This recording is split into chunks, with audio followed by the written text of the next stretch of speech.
Hi friends. आज हम देखने जा रहे हैं एफडीआई फॉरेन डायरेक्ट इन्वेस्टमेंट। ये एक बहुत इंपॉर्टेंट इन्वेस्टमेंट है। इसका रीजन हम देखेंगे आने वाले स्लाइड्स में। फर्स्ट ऑफ ऑल हम इसकी देखते हैं डेफिनेशन। इसकी डेफिनेशन ग्लोबल लेवल पे सिमिलर है। इंडिया ने भी सिमिलर डेफिनेशन ही अडॉप्ट किया है। As per the World Bank, foreign direct investment is inflows of investment to acquire a lasting management interest in an enterprise operating in economy other than that of investor. मतलब अगर कोई USA का investor है, वो UK में किसी company में investment करता है और उस कंपनी में 10% और मोर इक्विटी लेता है, तो उसे एफडीआई कहा जाएगा। Further it says it is sum of equity capital re investment of earnings and other long term and short term capital as shown in balance of payment. मतलब आप जो इक्विटी इन्वेस्टमेंट कर रहे हो वो तो उसमें इंक्लूड है ही सी। उस पर आपने जो अर्निंग किया इक्विटी पे, जो रिटर्न कमाया, उसको आप अगर री इन्वेस्टमेंट कर देते हो तो वो भी एफडीआई में काउंट हो जाएगा। और इसको बैलेंस ऑफ पेमेंट में जैसे दिखाया गया है, तो बैलेंस ऑफ पेमेंट हमने इन्वेस्टमेंट बेसिक चीज में कवर किया हुआ है डिटेल में। अभी जो इंडिया के अकॉर्डिंग जो डेफिनेशन है उसको हम देखते हैं। This is as per the ministry of commerce and industry. तो foreign direct investment means investment through equity investments by person resident outside India in unlisted Indian company or 10% or more of the post issue paid up equity capital on fully diluted basis of a listed Indian company। इसमें दो part है। अगर कोई person resident outside India है, मतलब कोई foreign national है, simple language में, वो अनलिस्टेड इंडियन कंपनी में इन्वेस्टमेंट करता है, तो उसको एफडीआई कहा जाएगा। उसमें कोई मिनिमम इन्वेस्टमेंट की लिमिट नहीं है। और अगर वो लिस्टेड इंडियन कंपनी में करता है, तो post issue paid up equity capital है फुली डायरेक्टेड बेसिस पे, उसका 10% और मोर करना पड़ेगा। अभी इसके अंदर इक्विटी इंस्ट्रूमेंट का मतलब है equity capital and debt instrument जो इक्विटी में कन्वर्ट कंपल्सरी कन्वर्टेबल है, जैसे CCD, compulsory convertible debentures, compulsory convertible preference and share warrants. Person resident outside India का मतलब क्या है? अभी इसमें सिंपल मीनिंग दे सकते हैं, जो पर्सन रेजिडेंट इन इंडिया नहीं है as per the income tax, उसको पर्सन रेजिडेंट हाउस इंडिया कहा जाएगा। इसको हमने इन्वेस्टमेंट सीरीज में, बेसिक सीरीज में डिटेल में कवर किया हुआ है। अनलिस्टेड इंडियन कंपनी मतलब जो इंडियन कंपनी जो अनलिस्टेड है। तो इस तरह से ये एफडीआई की डेफिनेशन होगी। नाउ हम देखते हैं कि इसमें फॉरेन डायरेक्ट इन्वेस्टमेंट इसको कहा गया है। तो फॉरेन मतलब कि ये बाहर से आ रहा है। फॉरेन कंपनी या फॉरेन नेशनल जो है बाहर के, उस वो पैसा इंडिया में इन्वेस्टमेंट कर रहे हैं, जो पर्सन रेजिडेंट आउटसाइड इंडिया है।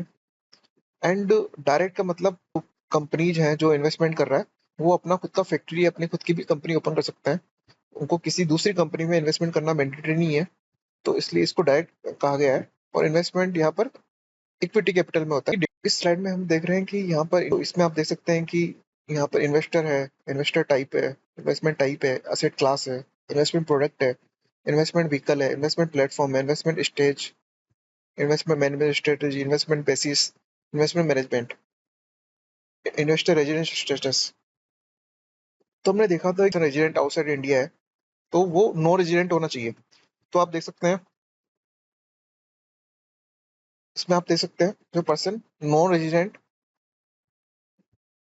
है, मतलब जो पर्सन रेजिडेंट आउटसाइड इंडिया है, वो इसमें इन्वेस्टमेंट कर सकता है। इन्वेस्टमेंट कैटेगरी में आप देख सकते हैं, इन्वेस्टर कैटेगरी में आप देख सकते हैं, इंडिविजुअल है, कॉर्पोरेट्स है, एफपीआई है, क्यूआईबी है। तो इसमें से जो इंडिविजुअल है वो इन्वेस्टमेंट कर सकता है, कॉर्पोरेट कर सकता है, और एफपीआई है वो इन्वेस्टमेंट कर सकता है। फिर वो असेट क्लास, वो उस इतनी असेट क्लास में से वो अनलिस्टेड इक्विटी में कर सकते हैं, लिस्टेड इक्विटी में कर सकते हैं, एलएलपी में इन्वेस्टमेंट कर सकते हैं। इन्वेस्टमेंट स्टेज, वो IPO, FPO, pre IPO, seed, growth, QIP, private investment, public offer, right issue, primary, इस स्टेज पे वो इन्वेस्टमेंट कर सकते हैं। उनकी investment management strategy normally active होती है, और इन्वेस्टमेंट बेसिस वो रिपेट्रिएबल है, मतलब इन्वेस्टर उसको बिना any limit, without any limit अपनी कंट्री में ले जा सकता है आफ्टर पेइंग द टैक्सेस। तो और ये जितनी भी यहाँ पर इन्वेस्टमेंट टर्म्स है, इसको हम इन्वेस्टमेंट बेसिक सीरीज में कवर किया हुआ है डिटेल में, मल्टीपल वीडियोज में।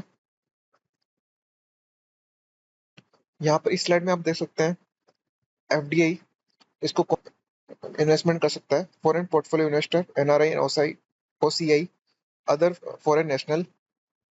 अभी ये सबका रेजिडेंट आउटसाइड इंडिया होना जरूरी है। और जो फॉरेन पोर्टफोलियो इन्वेस्टर है एफपीआई, वो सिर्फ लिस्टेड इंडियन कंपनी में इन्वेस्टमेंट कर सकते हैं। अनलिस्टेड कंपनी, इंडियन कंपनी और एलएलपी में इन्वेस्टमेंट करना अलाउ नहीं है। वो लिस्टेड इंडियन कंपनी में 10% और मोर इक्विटी करते हैं तो उसको एफडीआई कहा जाएगा। एनआरआई वन ओसीआई, अगर वो अनलिस्टेड इंडियन कंपनी एलएलपी में इन्वेस्टमेंट करते हैं तो इक्विटी में, तो उसको एफडीआई कहा जाएगा। सेम इस स्लाइड में हम देखेंगे कि जो फॉरेन डायरेक्ट इन्वेस्टमेंट होता है उसका पर्पज क्या होता है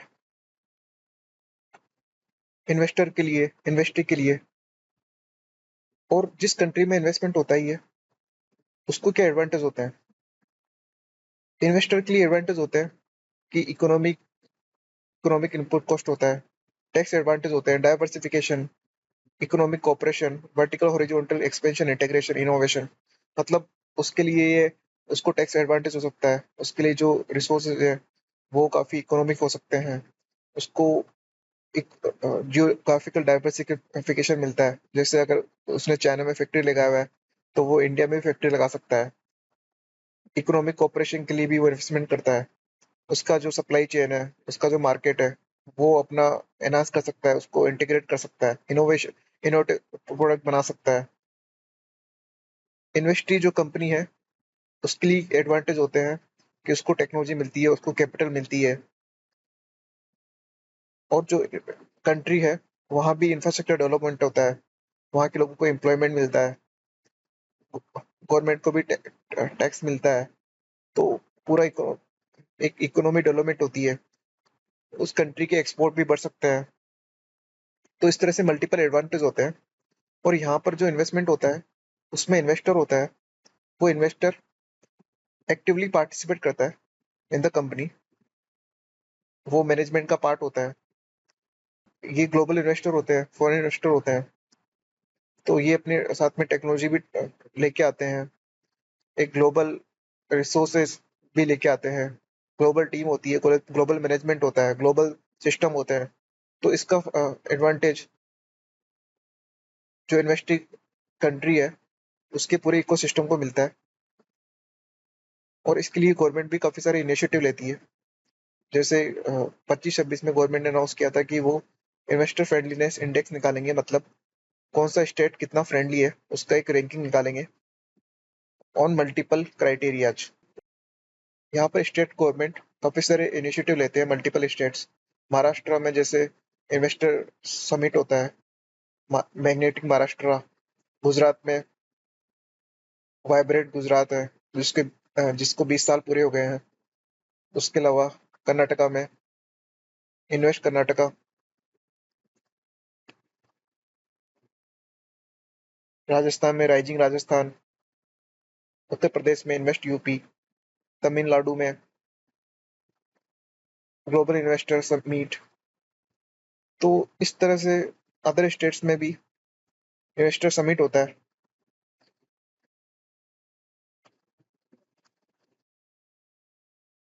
फर्दर ग्लोबल लेवल पे भी कंट्रीज फॉरेन इन्वेस्टमेंट के लिए काफी एफर्ट करते हैं।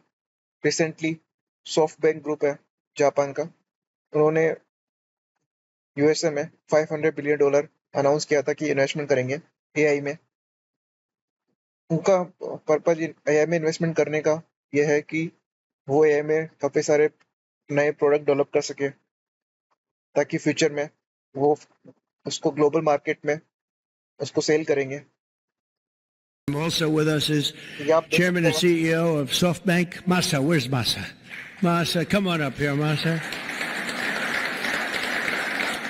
Masa has pledged $200 billion plus another $500 billion with Oracle and OpenAI for a total of $700 billion. Thank you, Masa. Come on up, please.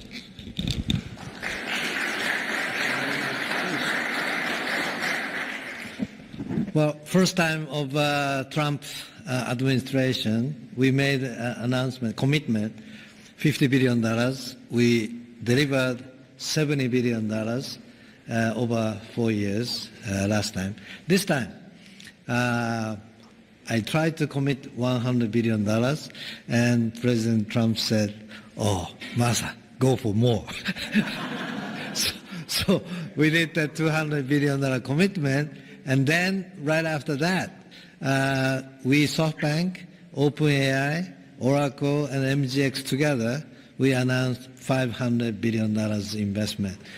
This is the largest investment for infrastructure in the United States, investment. And I think this is more than the scale. The importance is this is the largest infrastructure for the AI, which is the future of mankind, I believe. It's going to change every industry, every way of how our mankind's lifestyle of the future. I am committed. U.S. is the center of innovation. U.S. must continue the leadership of AI. Thank you very much. Thank you. तो friends, आज की video में इतना ही। मिलते हैं next video में। Thank you.